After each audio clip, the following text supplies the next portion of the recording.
What's up, everybody? I'm Nathan Graham Davis, and I'm going to re-break in as a Hollywood screenwriter.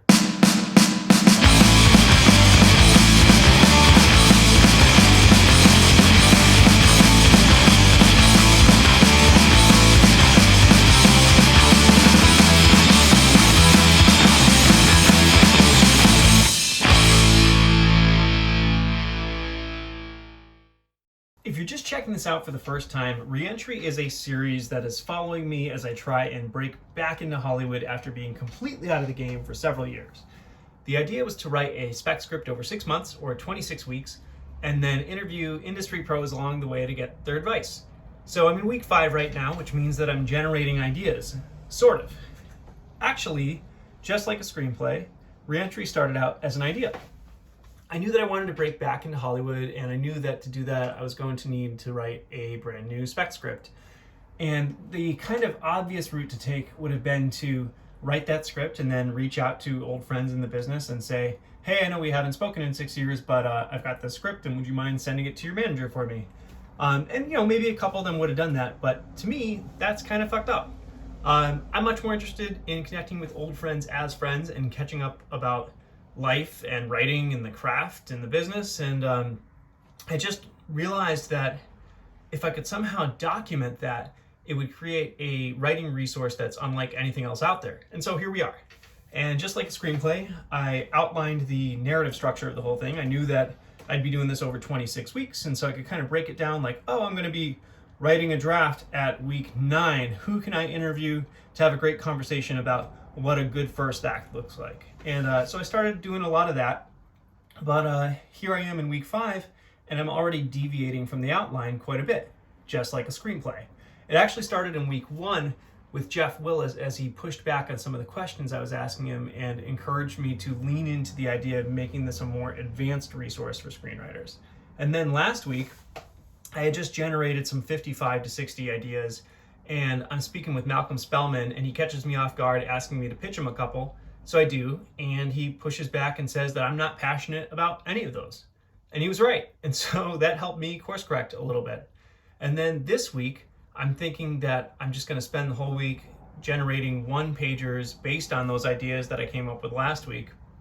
And then I had this conversation with Ben Lustig and Jake Thornton, who are these incredibly successful, incredibly innovative screenwriters who operate in this big idea space.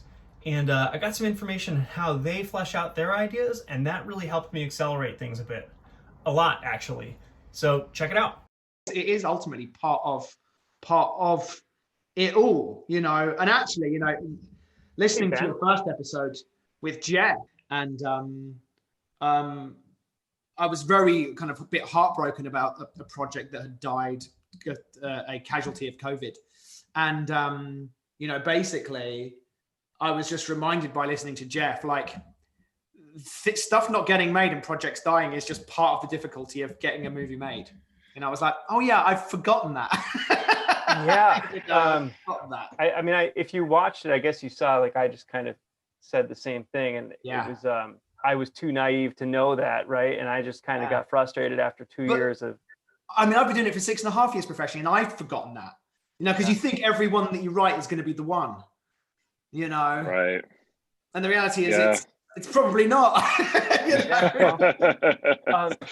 Well, dudes, thank you so much for making the time for this. I really appreciate it. So it's super cool to connect with you. So as I was saying to Jake, like, what I've been doing is I've been generating a bunch of ideas and trying to narrow down what I'm going to work on for this next script that's supposed to be the one to to help me break back in. Sure. And so I mean, I feel like every time I see something either mentioned from you guys on Facebook or in the trades or whatever, like, you just seem like idea people. So I think, did you break in with Winter's Night? Was that your break-in script, or did you break in before that?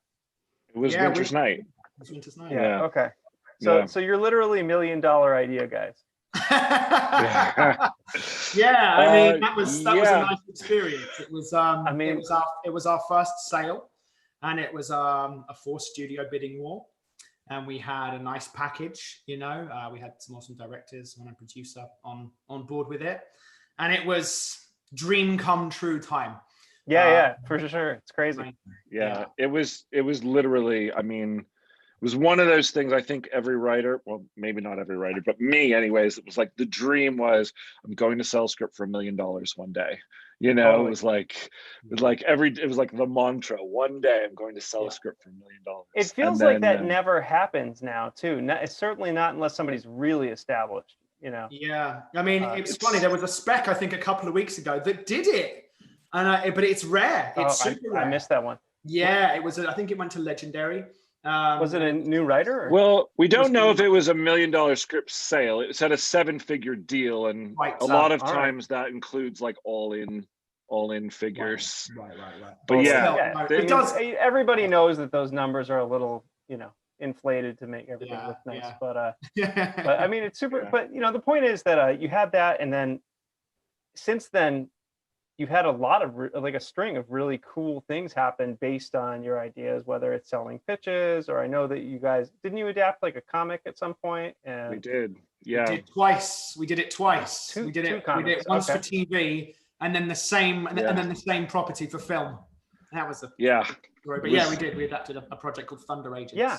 I mean, that's pretty legit, right? So I mean, it's quite a career just based off of ideas. And so, you know, what I was hoping to dig into with you guys was kind of how you start with that idea, but then flesh it out, and what your process looks like for that.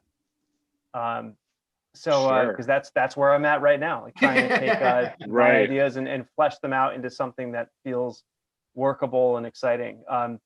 So do you guys jump straight into outline when you have an idea that you're excited about, or do you sit and chew on it for a while? How do you work?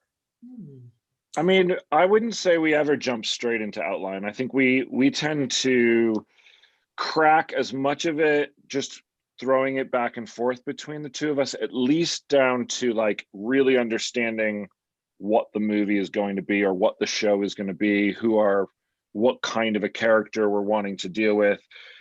I feel like, and you know, Jake, correct me if I'm wrong, I feel like we have a really good grasp, at least over the broad strokes of things before we actually sit down to like fully outline. We just did an outline actually for a project that we're working on, and we already knew most of it because it was a pitch to start with. So we knew a lot of it. Of course, in this particular case, the studio gave us a note that literally made us have to go all the way back to the drawing board on a major part, which is just normal and par for the course. I mean, but it took, I'd say, before we got back into the actual writing of the outline, what did we talk for, like a week on just figuring that out? I would say that whenever so the first part, I guess, is the kind of the generating of the ideas, and sometimes we'll just sit around an hour on Zoom before, you know, in the office together, and we would just have days where we go, we're gonna, you know, commit to just shooting ideas, and we'll shoot ideas around for eight hours, and that's what we'll do all day, you know. And we'll find a nugget, or suddenly there'll be this, you know, hallelujah moment where we instantly get the idea and go, oh, that's it. And yeah, I think it's then from there talking around that idea and not really writing anything really, other than maybe a quick note here and there for about a week, you know. And I think it's very important to spend that time. We start I would call it a scratch document. And so if there's anything that's like really like, oh, that's we don't want to forget that, because a lot of times we tend to work 40-hour weeks, and a lot of times like we'll be talking about something on Monday, and then like we'll go, oh shit, what was that we were talking about? So like if there's anything like really like good, we'll write it down on like just like a document, like not an outline, just like like we'll use Pages, but like, you know, like we'll just like bullet point stuff, so that by the time we're ready to outline, we've got like all these bullet points or little paragraphs or little things like, oh, like a log line kind of a thing. Like we'll work all that out, even down to like sometimes we'll be like, oh, here's a really good thematic idea, or oh, this could be a really good set piece, and we'll just have this kind of like collection of ideas. And then when we really feel like we know what it is, then we'll finally sit down to like really start to outline. But and every project's different. I mean, but but it's definitely there's a good amount of time where we will literally just sit with an idea. We'll pick one and we'll just go, okay, let's just dive into this. Like, what do we think this is? What is it? What's the world? What's the characters? All that. And it's just that continuing conversation until we feel comfortable enough to sit down and outline. We also, during that time, will have like create a movie watch list. Nice. And it will be, oh, we should watch this. Oh, you haven't seen that? You have to go and watch this. I haven't seen that. Go and watch that. You know, so that over the course of the week, and sometimes we'll sit down and watch one of those movies on an afternoon, and we'll pause it and we'll go. Back when we could be together. Exactly. But we'll sit and we'll talk about that moment. Oh, that's interesting. That was a bring back from there. That was set up in Act 1. Oh, here's what's happening here. You know, so that absolutely can be part of the process, and really is part of the process for us. So you're still studying movie structure every single time you do one of these, huh? Mm-hmm. Every time. Yeah. Depending and on I think we were just talking about this actually the other day. I think that, you know, for us, structure is fluid. So we know like what executives are going to be looking at, or potentially like the questions that we might get. And so when we are looking at what's broad your save the cat moment? Yes, exactly. Yeah. It, you know? And they do, you know, it's funny because, you know, there is a belief, you know, obviously, and I think it's very valid that, you know, you should ignore that stuff and you shouldn't, you know, pay attention to that stuff. And yet we were working on a project last year when the executive and the director said, you know, what's the exact end of Act 1? What's the midpoint? What's the darkest moment? You know, and they wanted those moments, and they wanted us to know what those moments were. So we do those so that people can because it's a shared language. But interestingly, I think in that sense, I would say it's fluid to the point where like we aren't beholden to it either. Like the spec that we just recently wrote does not follow any structural norms at all, and yet it's probably the most exciting thing I think we've ever written. And you know, whereas you know the movie that we're working on that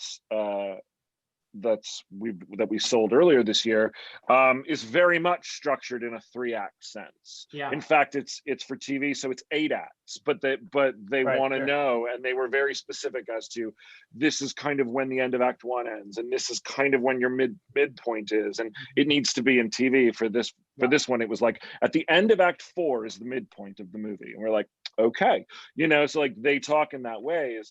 But I think every project, we've learned to not be too stringent with it, as long as you are moving the story forward and as long as you've got turning points and sequences that are clearly defined, so that you can point to like, yeah, this is where this big thing happens, or this is where the character makes this big choice.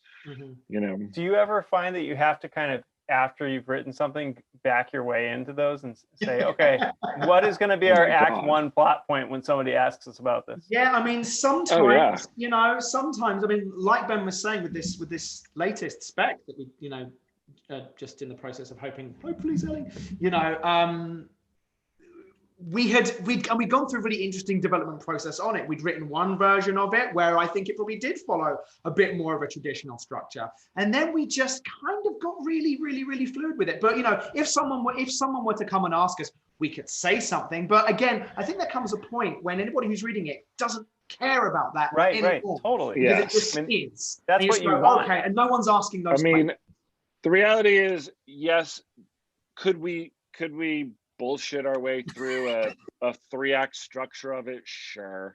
But honestly, if the exec the reality is, if the producer, the executive, anyone is that concerned about those moments, then they've missed the point and you haven't done your job well. That's my feeling. Yeah. If they're asking you those questions, you lost already. Yeah, because they're focusing on the wrong things. So yeah. Cool. So you said like you need to know what the movie is before you jump into the outline, right? Like, what does that mean for you? Yeah, it's a good question. I mean, it's kind of amorphous, isn't it? A lot of times that's what I'm asking. You know, we'll compare movies to other movies, like, you know, it's this kind. Oh, it's like Midnight Run, or it's like a Die Hard, or you know, you hear that all the time. But we will go through and go, what is this movie? Is it this type of a structured movie? Is it this type of a structured movie? You know, like you may have a lot of times we start with either like just a concept or like a kernel or like a single character. Like we're working on one right now where we started with, we've always wanted to do this guy, this character, and then trying to work through it into that. And then you go, okay, well then what's the movie? And it's like, well, in this particular case, it's like Logan, or you know what I mean? It's like you go through and you kind of just like form this kind of mental image of, well, if I was watching this movie, what is that movie? You know? But I think that comes down to this moment when you know, back to the ideas stage. You know, we've always, you know, done these kind of quote unquote high concept ideas, you know. So a few years ago, you know, we sold this movie called 40 Thieves. We sold it to Sony. And basically we were still playing around a lot with origin stories. It was, you know, still a period of time where, you know, public domain IP was very much in demand. And we were like, hey, we've never seen the origin story of the 40 Thieves before. Let's do a fantasy heist movie because we've never seen that before. So immediately we knew we were doing a heist movie.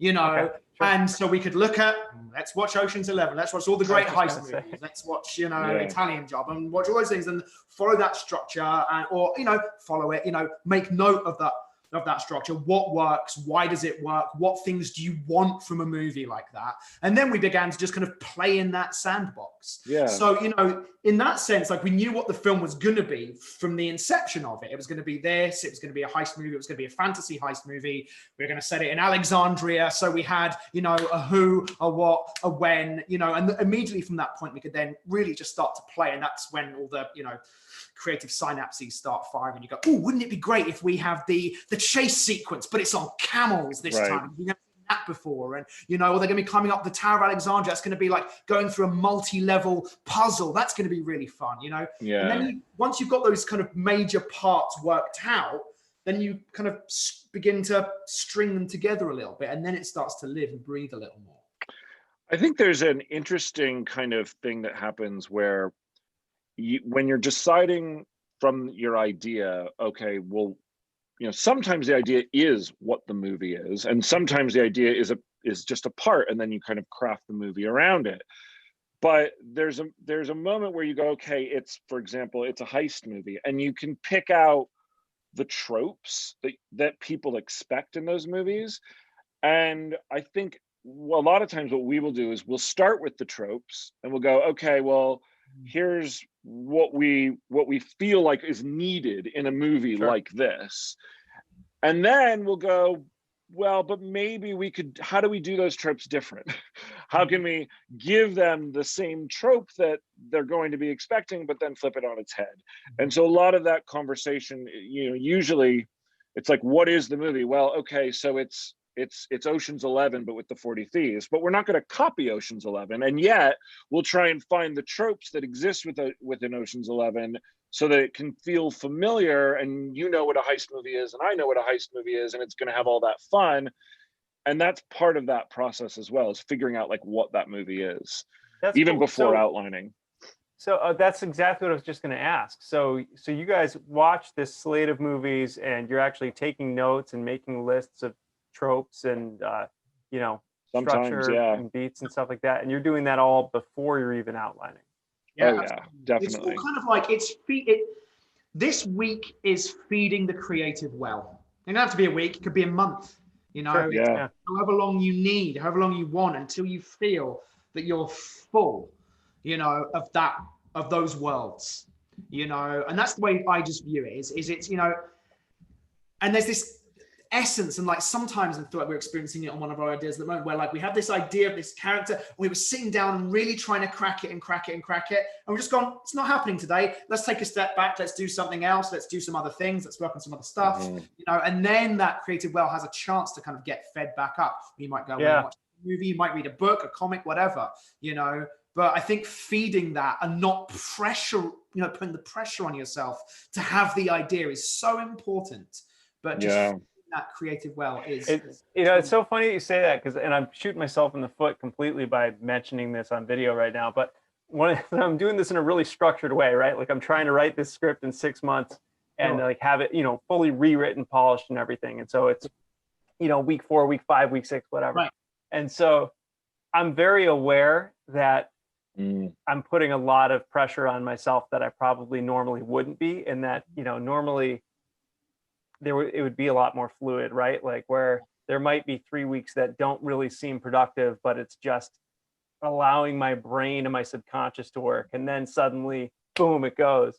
But I'm going to try and stick with the structure anyway and just see how it works, because I don't know, it's never been done before. So like sometimes it happens like that. Like Ben was just saying, we just turned in an outline for a TV movie that we're doing, and we have some time limits on it, and we had to get an outline by a certain time. And yes, obviously it was based on a pitch we already had, but there was so much stuff to get worked out. There absolutely was. And then you do have, time pressure. So it's not a bad experiment to be trying, going, can I come up with a movie, write it, rewrite it, have it polished at the end of a 6-month period? That's great, because you are teaching yourself skills that you are going to need to have in the real world potentially. Oh, yeah. Totally. Last year, we sold a TV show to Warner Brothers Television and CW. And it was based on the book, The House of the Scorpion, which is a great book. And it took absolutely forever. We had a director on it, and the Jim Henson Company was producing. And it took forever to get the deals done. And not because of us, but because of all the other deals. By the time the deals were done, they said, okay, now we're talking, it's October, late October. They said, just so you know, we're going to need to send you to script before Thanksgiving, and we're going to need a draft by Christmas. And if it's not picked up and greenlit by the end of January, it doesn't go. Yeah. And it was like, we haven't even had a creative meeting yet. And then in the creative meeting, they gave us notes that took it in an entirely different direction. Yeah. And we had to retrack. I mean, we've never been under that much of a gun before. And actually we through the holidays, no less. Of course. We couldn't actually meet the timeline. It was completely unrealistic. And so because they kept giving us notes that just completely veered from the pitch that they bought. And so when they do that, it's like, well, you're sending us back to the drawing board, but you're telling us you need this back in 2 days. Like, that's just not going to happen. Yeah. And it's Thanksgiving, and it's Christmas, and it's the New Year. Mm-hmm. But we worked through all 3 of those holidays, and we just muscled through it. At the end of the day, because just because of the way TV works, they were very pleased and impressed with the draft they got, considering the time constraints, but there wasn't enough time to get it to the place, I think, where they would have picked it up. And that was just a practical matter of it just not being feasibly possible. So, working under the gun and giving yourself those deadlines, I think, is important, because you're gonna be in situations where they're like, we need this draft in 2 weeks. Yeah. If you can't do it in 2 weeks, you're not going to get the job. Right. Or sometimes you'll be in a situation where it'll be like, we're hearing pitches on this next Friday. Come in with you go, and you have to figure it out. So it's not a bad experiment. It's really not. It isn't. It does sound like that was a maddening experience going through that, though. That much pressure, and then just having it develop into zero. It was. But we got paid, and we sometimes, I think, as we've now come to realize, is a paycheck is a paycheck, and you just kind of have to take the wins when you get them, even if it doesn't turn into the dream that you hope it will be. At least it put food on the table. Yeah, for sure, man. Definitely.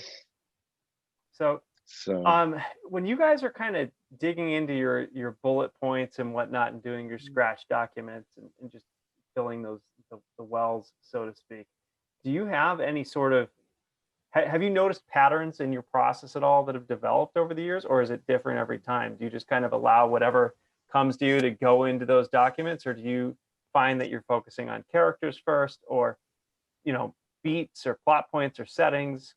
I think it's a very fluid thing for us. We absolutely have our own workflow when it actually comes to physically outlining, you know, words on paper outlining and words on paper when it comes to actually scripting.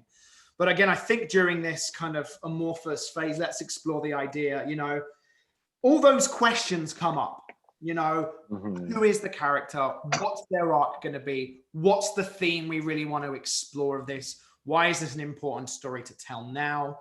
You know, how can we subvert expectations? You know, all of those questions do come up. They come up in any order that they come up in.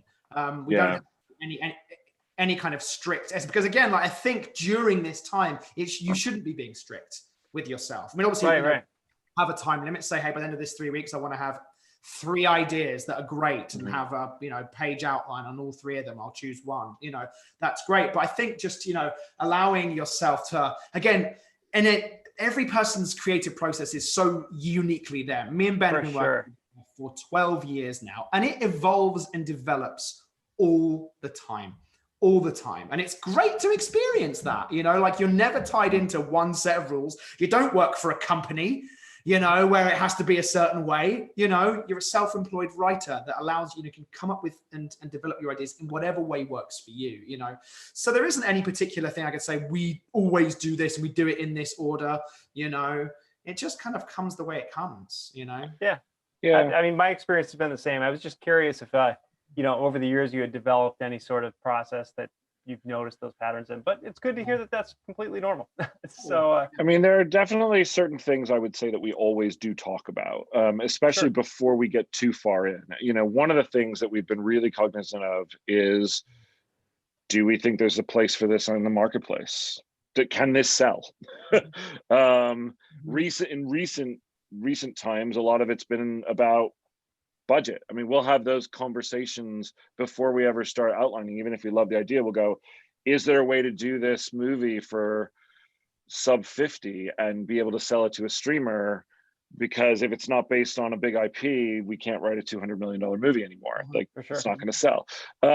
So like, those are all, even the practical side weaves into also the creative side, because you go, oh, I really want to do this movie that's set in space, and it'd be awesome if we did all this stuff, and you get like wrapped in, and then you go, yeah, but will anybody make that? You know, like you have to kind of have that. It's interesting though, because, you know, Ben came to me last year with an idea. It's like, it's this great big idea. And I was like, that sounds great. Who's going to buy that? Ben was going, there's loads of places that are going to buy that. And we spoke to our manager and he was like, I'm not sure there's anywhere that's going to buy that. But ultimately we were so enthused by the idea. We were like, let's write it anyway. And we did.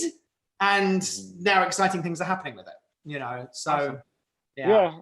I mean, I guess that technically, I guess passion counts for a lot, you know? So, and that's kind of what I'm learning and relearning, especially in talking to everybody, is the importance of the passion piece, for sure.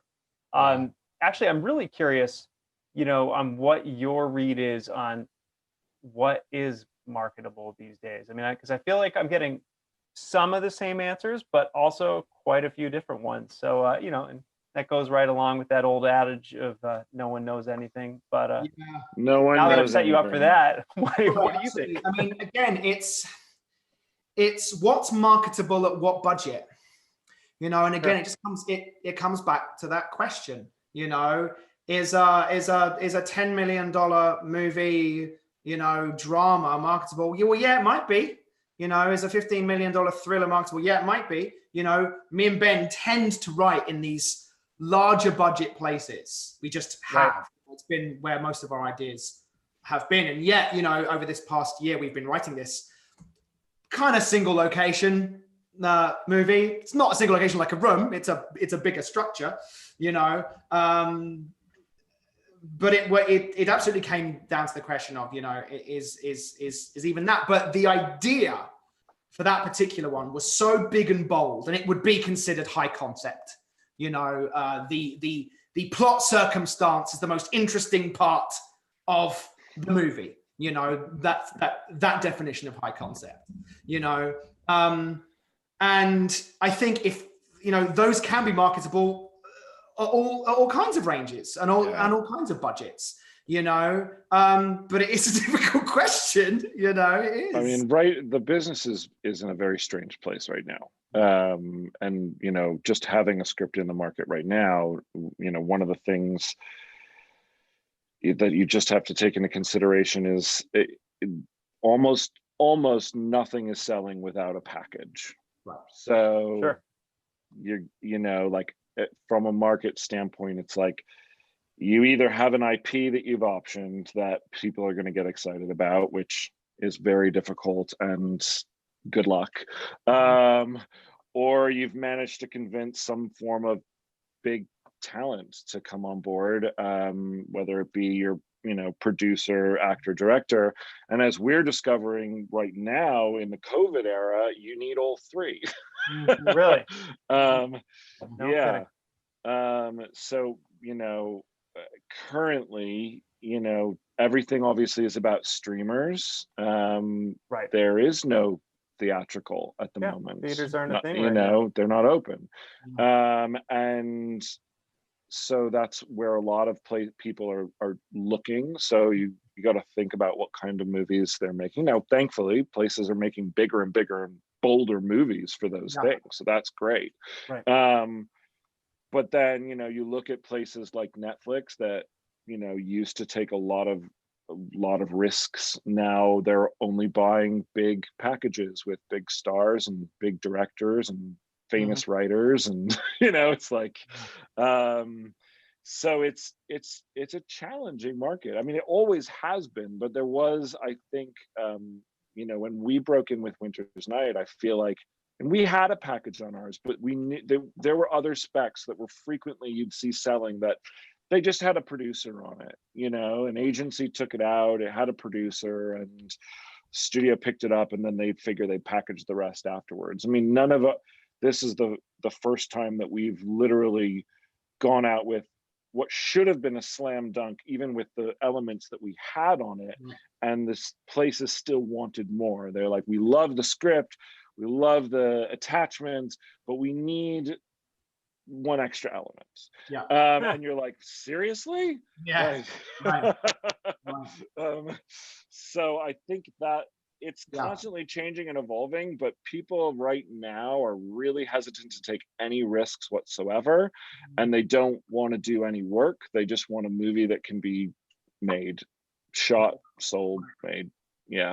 Got it. All right, so it sounds easy. Like easy. I picked a really good time to go after this. I mean, I think one of the things that you're going to experience, Nate, and I think anyone trying to break in or re-break back in, is going to experience is that, with an early spec, it's going to get you attention. Obviously, the goal is to sell it, and it should always be. The goal should be to sell it and to get it made. And if it doesn't, then you have a kick-ass script that you can show people that people are going to have read. And it's going to start that trajectory, on for you. So whatever it is, the script and the idea are just going to be awesome. People go, oh yeah, cool. I get that. Again, and from the sounds of it, you kind of live in these kind of similar spaces to us. You obviously did your Santa Claus comic book, so you're interested in exploring big ideas. Was that? I have a lot of big ideas. I tend to, I haven't written one in a while as far as a screenplay goes. Sure. Just because, so this, and I'm planning on the same thing with this next one. I was planning to target fairly low budgets just to kind of be able to cast that wider net. Totally. But I find myself being drawn to, 3 out of the 4 ideas that I have. It feels stupid, but I mean, they're all like kind of like historical, period based, and some sort of speculative take on that, right? So I'm trying to find ways to do them really small, so that kind of like The Witch or The Lighthouse small, because then you can do them on such a smaller budget. I have no idea if people are even interested in that at this point, but that's where I find my brain going right now for some reason. They might be. Again, I think it's the worlds we live in are these big bold ideas, so sure, can you, I mean, our spec right now, is takes place in one large location. It's a building, and it takes something that and spins it entirely on its head, and that's cool, So I think if you are going to go for those smaller size things, it's either that the execution is absolutely awesome, and it's Sure. okay because it's only going to be. They're definitely execution dependent, I think. Yeah.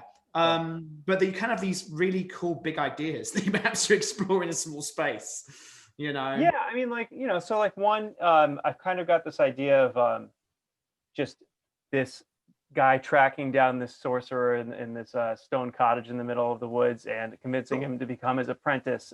But he becomes like this really hostile, you know, awful master, and, you know, teaches him a single useless spell after 6 months. And it's just, it's kind of like Whiplash meets the witch almost, you know.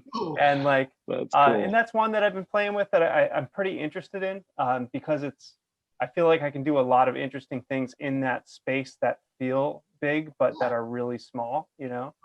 So that's the type of thing that I've been looking at. That's cool. It's cool. Yeah, I mean, you know, it's, again, it's one of these things where I don't know what the target is. And so I'm just trying to develop stuff that is pretty much interesting to me at this point. Yeah, I mean, I think it's tough to ever try and second guess the market, and I would, you know, caveat on everything that I say. It's like I don't know. You know, it's like no one does know anything. Like, you know, it's like you never know. But we did get one really great piece of advice a long time ago before Winter's Night. Our first manager, we had written 2 specs prior that didn't sell. He wasn't all that interested in, and he was like, "What do you guys want? Like, what is the career that you want?" And we were like, you know, one day we'd like to write a big, like, Star Wars movie, or, you know, something, the Marvel movie or something like that. And he was like, then big studio movie. He's like, then give me a fucking big studio movie. Sorry, I don't know if you're allowing swearing on these. No, you should see the one that's going to drop on Friday with Malcolm Spellman. Okay, cool. He was like, you know, you're in good company. Yeah, like, give me that, you know. He's like, give me something that is your brand. And I think part of that is because he wanted us to write something that we were truly passionate about, whether it would sell or not. Sure. It was also back in the days, like I said, where you could sell a $200 million idea, even if it didn't have Harry Potter attached to it. But genuinely, I think it was some of the best advice we ever got from him, because it made us start to go, yeah, like, you know, we could try and target our ideas for what we think the market wants, but what do we want to write? Because, you know, and this is something that I've learned as well, is when you sell your first big project, that's the brand that you become. Right. So, and from that point, that's what everybody is looking for from that point on. And eventually, I think you can slowly weave out. The thing that we have in the marketplace right now is very much our brand, and also we've gone in a 5%, 10% different direction with it to try and kind of expand out. But you know, it's something a conversation I've had with a lot of writers actually about, like, you know, a lot of people will, I have my romantic comedy and I have my horror spec and I have my $2 million spec and I have my $100 million spec, and it's like, well, if you sell that $2 million spec, but what you really want to do is $100 million movies, you're going to be locked in for a while unless you sell another big spec, in which case the great thing about being a writer is we can always change ourselves if we really write the most amazing piece of material. But you'll be taking meetings with companies who do $2 million movies. You'll be taking meetings with producers who do $2 million movies. So the pool that all of a sudden you get into are the people that would have read that spec, that would have potentially bought that spec.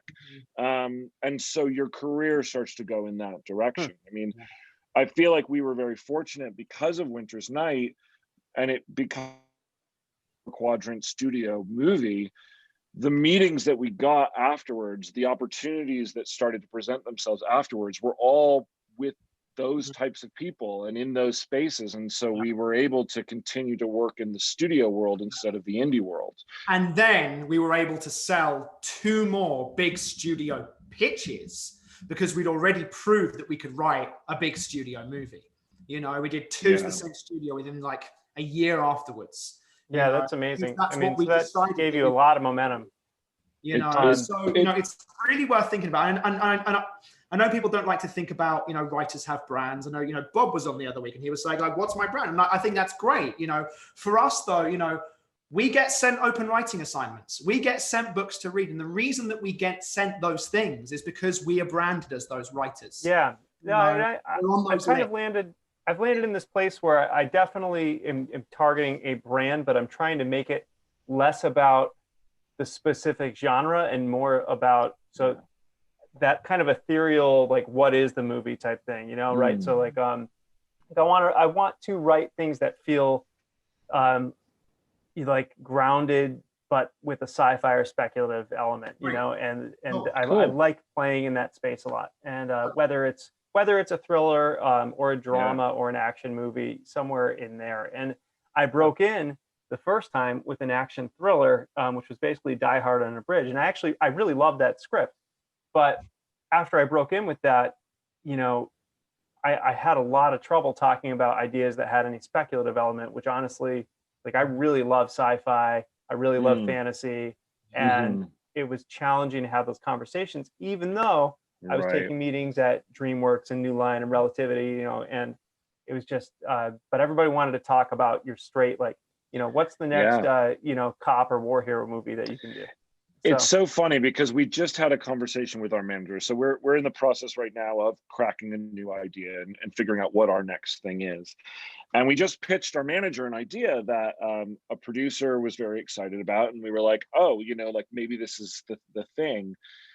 And he was like, I don't think you should go down that road. And we were like, really? Why? We thought that it was on brand. And he was like, no. He's like, it was a straight action movie. And we've written all of our scripts have action in it. And we were like, yeah, but we write action, you know? I like action. He was like, yeah.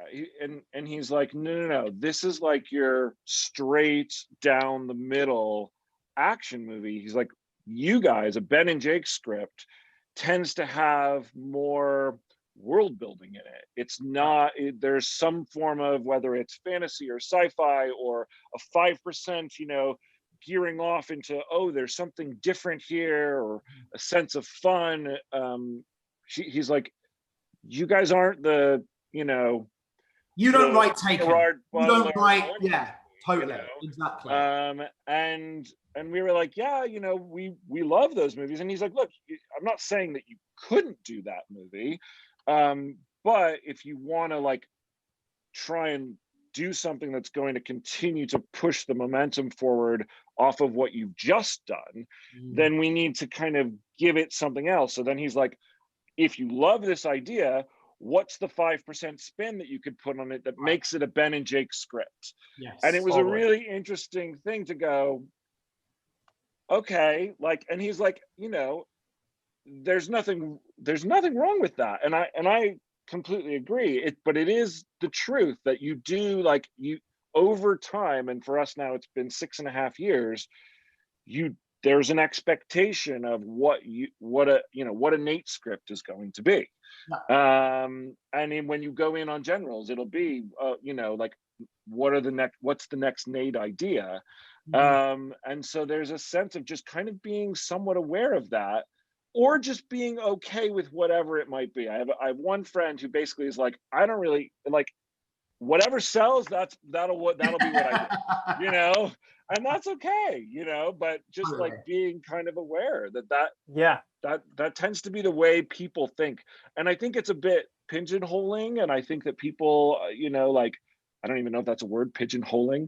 We're gonna count it, you know, but it's sad but this is Hollywood. People aren't thinking outside the box. That's just the truth, you know, like, everyone is very siloed in their way of thinking. So you just kind of have to, like, go with that.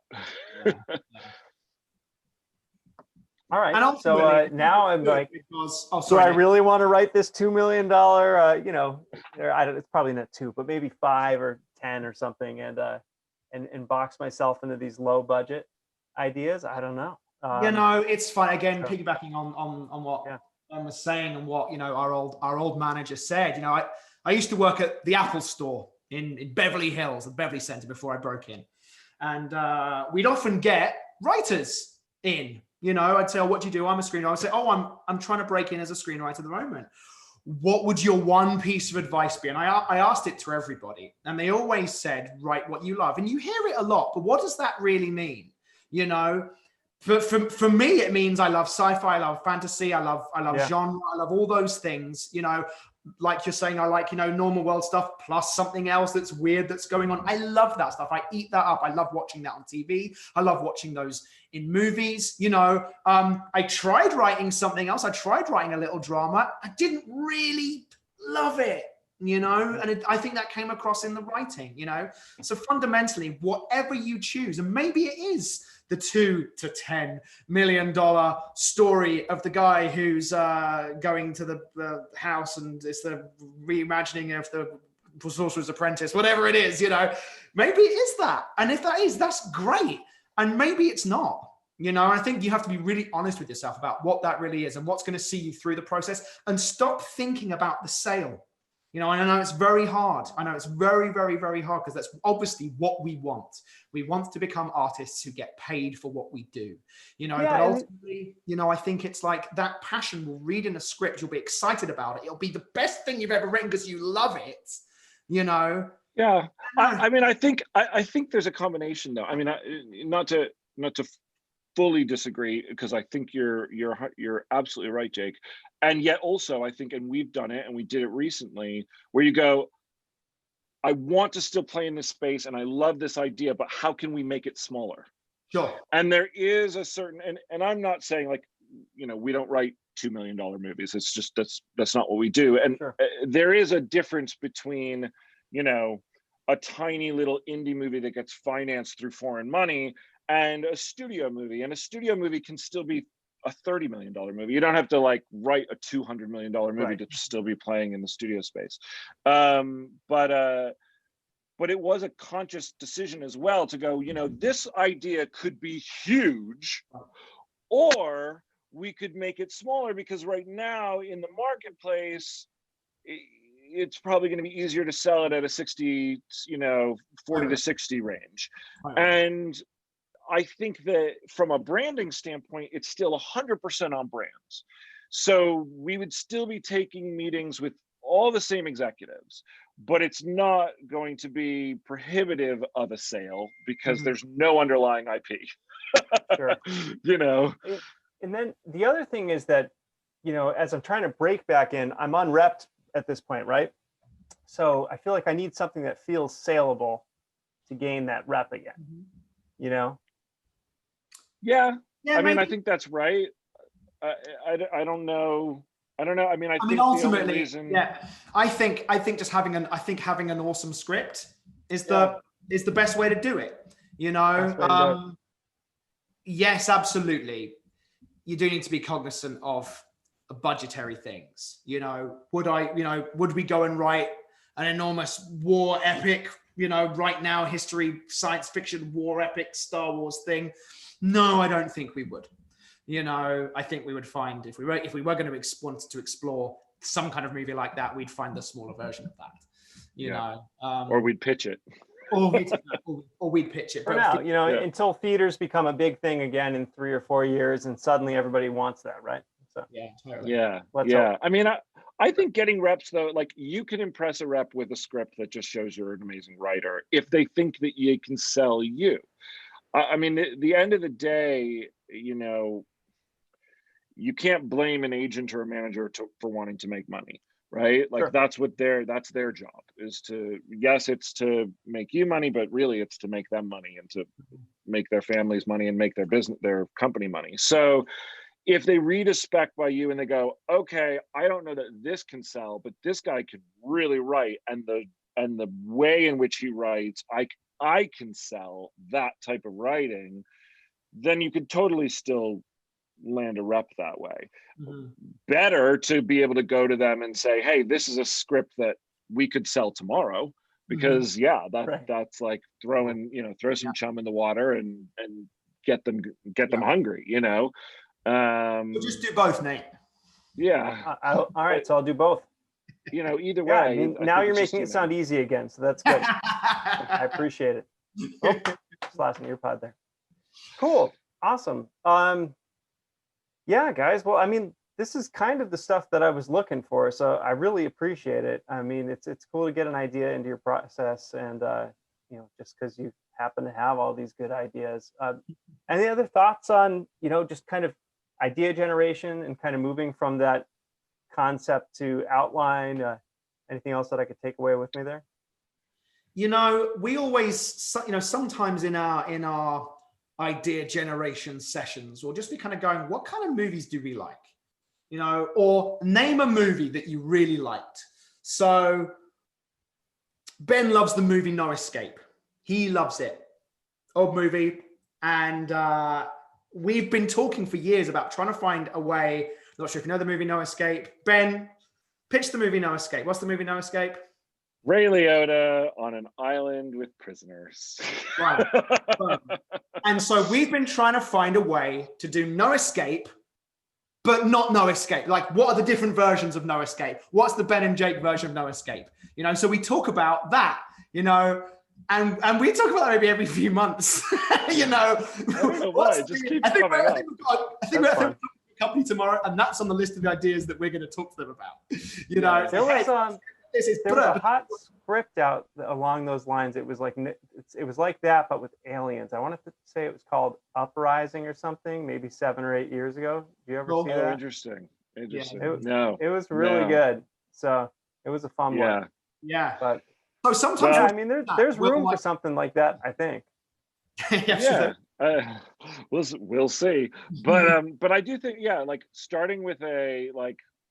What also one of the questions that we always ask when we're writing, it always and is there something has pre-awareness in this idea, that whether it's public domain IP, which I know is much more difficult because it's all been picked over at this point, or whether it's just something that people understand innately and that you could explain in a couple of words. We're always looking for that thing that is like, and it's just I think it's just part of what we tend to do, is find something that people know but do it in a way that they've never seen before. And I think it's worked for us in the original space, because nowadays in the world of IP driven everything, the only way that we've found to get past the fact that we don't own a comic book is to give them something that they can latch onto, that go, oh yeah, I totally get that. That's awesome. And have there be this like, oh, we haven't seen that before. I haven't seen that done in that way before. You know, and sometimes that can be, I've never seen a horror movie done like that before. And you're doing, oh, it's, you know, this pre-awareness of like what a slasher movie might be, but guess what, it's like this, you know. Or, you know, we just sold something that's it's a body swap movie, but it's not like any body swap movie you've ever seen, and it's with a character you'd never imagine. And so it's like, when we're coming up with ideas like that, whether it's the type of movie that we haven't necessarily seen in a while but everybody knows, or whether it's the character that we haven't, that you go, oh, everybody knows that guy, and then you could tell a new type of a story around them. That's kind of where we start with our ideas a lot of time. And it's interesting because I think there've been like 2 ideas that I like me to think of that live in the horror space. So one was Happy Death Day, which is basically, you know, what if Groundhog Day was a horror movie? Sure. And you go, oh yeah, that's cool.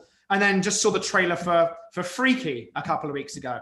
We have a body swap movie between the serial killer and the victim, and you go, yeah, cool, what's that? You know, and you don't need, you know, you instantly get it, you know. See, like, yeah. I mean, I was just riffing off of what you're saying. Like, your idea that you just pitched out, actually, like, not to like get in there, but like, if you were to say it's the Sorcerer's Apprentice meets the Witch, I go, what's that?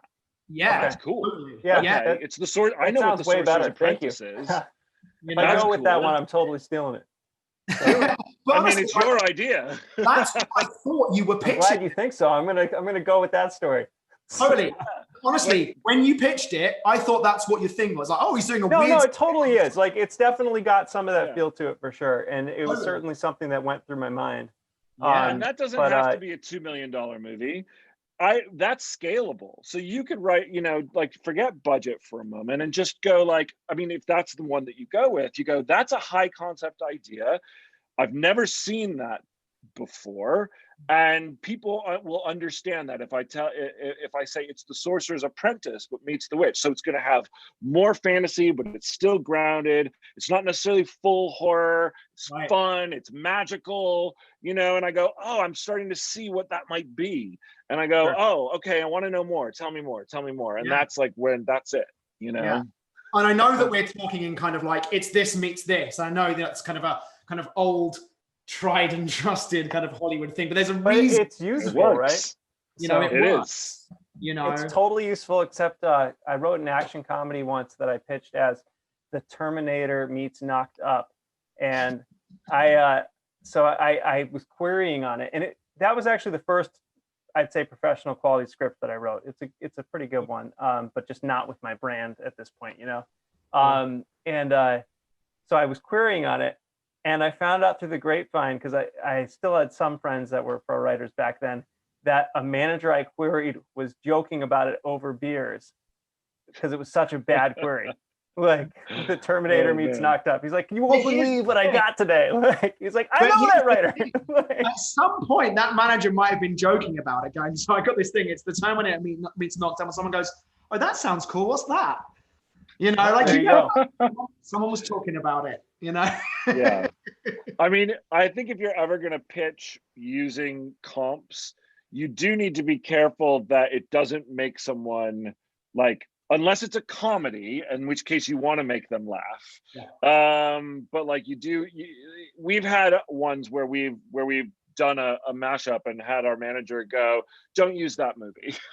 or like find something else. Interestingly, the script that we have out right now, it went out with a thing, I could say because it was on the checking board, but it was Rapunzel meets The Raid. Okay, all right. And so that's not that different than what I just told you guys about. Right. But the funny thing is that when pitching it, our manager would tell people, this is going to sound like the craziest thing you've ever heard, but think about it for 1 second after you I can actually see that better, though. I can see that better. I mean, because Rapunzel's in a tower, so you get it, right? So right, exactly. What's going to happen? The raid's going to happen. Right. That's kind of fun. Yeah. So, but sometimes you get those, and that even if you never use that in your pitch, that's where I think that from an idea standpoint, that can really help, because you go, I know what those two movies, I know what The Sorcerer's Apprentice is, and I know what The Witch is. And if I could marry those two things, that'd be something new and fresh and different. And then that's the way then on your film watch list, you now have to go and watch The Sorcerer's Apprentice and The Witch, or in our case, Tangled and The Raid. Right. Yes. Find all the tropes in those. So. Yeah. Cool. Well, dudes, this has been awesome. I know that you had to run it around now, so this is probably pretty good time and to wrap things up. But thank you so much. Good luck with all you got going on. I hope to hear some really great news from you soon. Us too. Us too. Yes. It's exciting stuff. Cool. It's always a roller coaster in this business. I don't know why you're trying to get back in, man. I don't know either. This is stupid. So I have no idea what I was thinking. But here I am, and now I'm pot committed, because I've told all 400 people that have watched this that I'm doing it, so I have to stick with it now. You're in. You're in for the long haul now. All right. Cool. Well, thanks, guys. I hope you have a great night. Yes, mate. Thanks, man. All right. Thanks. So I went into that conversation with 4 ideas that I was really excited to write, and I finished it with 2. And the reason for that is because the other 2 ideas didn't have any speculative element, meaning some sci-fi or fantasy angle. And you know what? That's the type of stuff that I want to be able to write. I don't want to be boxed into straight action thrillers again. Love action thrillers, but doing just those is not interesting to me. Slept on it overnight, woke up the next morning, decided, yep, I'm writing the idea that I pitched to Ben and Jake. And so I opened up Google Docs and I created my Scratch document. I've always done something like this, whether it's in a notebook or in an email to myself or in a Word document even, but I love the intention behind how they do it, and I love their term for it, and so I'm stealing it. So this is it. It's nothing too crazy. You'll see up top it says need to research. So those are just things that I realized I was going to need to research in order to make this feel authentic and grounded. And that list is definitely going to grow. I've already dug into a bunch of it. Actually, I am seeing something now that I should add, which is dialogue. So this is going to be set in the 15th century in a non-English speaking country, probably Germany or the Netherlands. And because of that, it's going to be hard to get that authentic, genuine dialogue. So I think what I'll end up doing is reading a bunch of things that were written in the 15th century in kind of nearby English-speaking countries, and then incorporate a lot of that into the character's dialogue, as well as a few native words, just make it feel a little more real. Below that, movies and other art to review. The Sorcerer's Apprentice, obviously. The Witch, Lighthouse, Whiplash, like we talked about. I've already read and watched The Witch and Whiplash in the last couple days. I'll probably do The Lighthouse tomorrow. This list is definitely going to grow as well. Below that are just ideas. So these are not organized. These are the ideas in the order that I've had them. This list is several pages long now, and I'm excited about where it's going. There are actually entire scenes in there, big plot points, turning points, twists, entire kind of character sketches. It's feeling good, and it's definitely coming together. It's kind of fun to look at the top of it because a lot has already changed. So up top, I was talking about the magician who should be constantly worried about an outside threat. I was thinking that because, to get a story, I need conflict, and that seemed like a good source of conflict. If this guy was really worried about outside threats, he'd probably be preparing for that, and there'd be a lot of things set up in the first act that could pay off in the third. So there'll probably be some of that, but that's not as big a part of the story now, for sure. Just like how I was thinking that it could be a king's magician and a secret magician, which is why he lives in the woods. Well, it's not going to be a king's magician, but I do like the idea of this character being worried about being burned alive and society not accepting magic. So I am probably going to go in that route. I had this vision of two women. So, an older witch and a younger woman being the apprentice, and the older witch seeing the younger woman bathing and seeing all these stretch marks on her body like she'd given birth. And I thought that was fascinating because then, it's got me wondering, okay, so why is she here? Did her child die? Did she give up her child to pursue this life of magic? And I think that that's really interesting and lends itself to a cooler and more unique story. And so for a while, you'll see, my notes were he or she. I wasn't sure which way I was going to go. I referred to the characters as older or younger because I didn't know what I was going to do yet. But I can tell you for sure now, I'm going with two women. I think that's way more interesting and a lot more fun. And so that's where we're going with this. So this is just an evolving document. It's probably going to be 10, 15 pages long before I'm outlining, and then I'll have a ton of ideas ready to go, and I will move forward.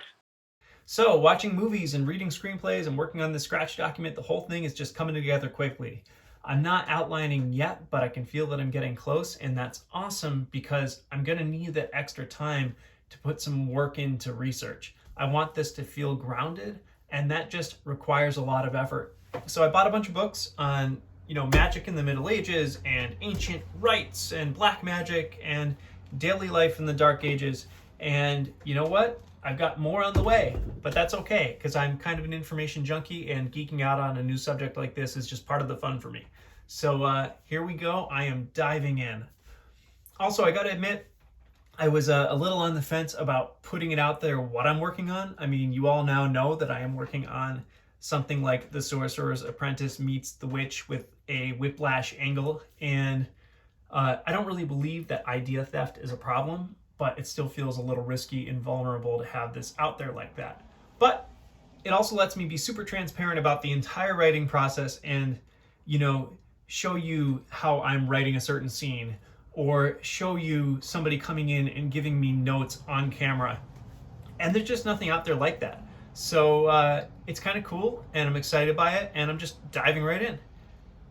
On that note, I found out that it takes 1,000 YouTube subscribers in order for me to live stream. I literally can't live stream unless I have those 1,000 subscribers. So if by February 15th, there are 1,000 of you subscribed and watching this thing, I will commit to doing a live reading with actors of the final polished script once it's ready to go. Again, I can't do it if I don't have the subscribers. So if that sounds cool to you and you want to see that happen, please click that little red button and share this thing. All right, so action steps for week 5. Number 1, read a script. Read a script for a movie that's in line with the type of thing that you're going to be writing, and then watch the movie. Number 2, figure out what idea you're going to write. Hopefully the conversation with Ben and Jake and the conversation last week with Malcolm helped you zero in on that a little bit. But take as much time as you need, because you're going to be sitting with this idea for months, and you want to make sure it's something that you're really passionate about. Number 3, make a list of similar movies to the one that you're going to be writing and start watching them. And download the scripts for them too.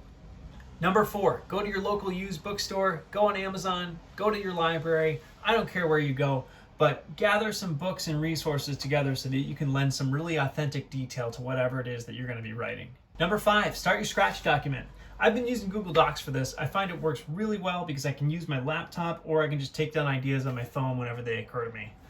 That's all I got for week 5, everybody. Thanks a ton for checking this out. Be sure to subscribe, not only so you can see a live streaming read of my script when it's ready to go, but also so you can check out week 6 with Joe Johnson. He's an amazing writer with experience in both features and TV and producing, and I think you'll really dig what he has to say. Also, congrats to Kenneth Payne. You have won yourself a signed copy of Malice and Mistletoe, autographed by Jack Purcell and myself. However, your email address is not on your YouTube profile, so I can't get it to you. Be sure to email me at ngd@nathangrahamdavis.com to claim your copy. For this week, I just want to see your craziest, most batshit insane, this meets that movie matchup idea dropped into the comments below. I'll pick one of you, and you'll get a copy of Malice and Mistletoe. That's all I've got, everybody. Thank you so much for tuning in. Check out next week's with Joe Johnson, and I'll see you then. Smash cut to black.